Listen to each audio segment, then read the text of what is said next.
નમસ્તે સાહેબ, આપનું નામ જણાવશો? દિનેશભાઈ મકવાણા. પશ્ચિમ અમદાવાદ લોકસભા સીટ માટે આપનું નામ ભારતીય જનતા પાર્ટીએ આપને ઉમેદવાર તરીકે જાહેર કર્યા છે. આપ શું મેસેજ આપવા માગો છો? આપના માધ્યમથી ભારતીય જનતા પાર્ટીના ઉમેદવાર તરીકે જ્યારે મારું નામ ડિક્લેર થયું છે ત્યારે સૌથી પહેલાં તો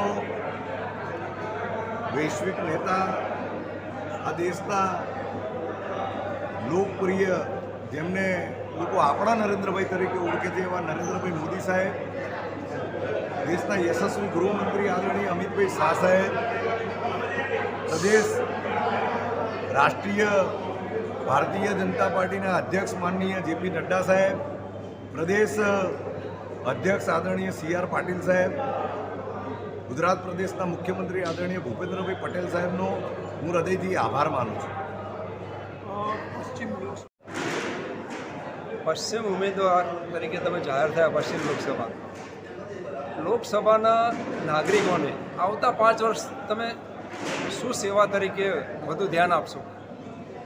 જ્યારે સેવાની વાત કરી છે ત્યારે અમદાવાદ મ્યુનિસિપલ કોર્પોરેશનમાં 1987થી ભારતીય જનતા પાર્ટીનું શાસન છે.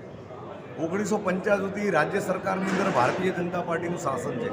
2014થી લોકસભાની અંદર આખા દેશની અંદર ભારતીય જનતા પાર્ટીનું શાસન છે.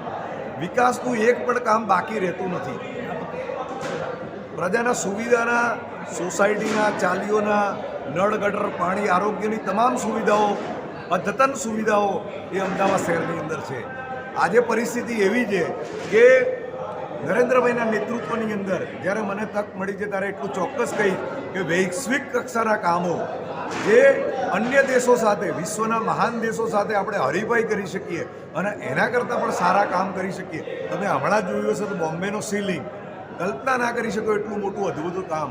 નરેન્દ્ર મોદી સાહેબનું સ્ટેડિયમ એ વિશ્વનું સૌથી મોટું સ્ટેડિયમ બન્યું. આજે મેટ્રો જે છે એનો વિસ્તાર વધારવાનો, બુલેટ ટ્રેન, જાપાનની અંદર જે બુલેટ ટ્રેનો ચાલે છે એવી બુલેટ ટ્રેનો ચાલશે.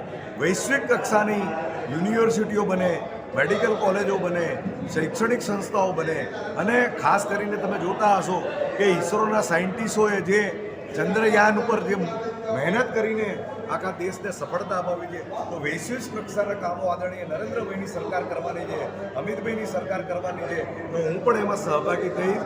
એનો મને આનંદ છે. Thank you very much.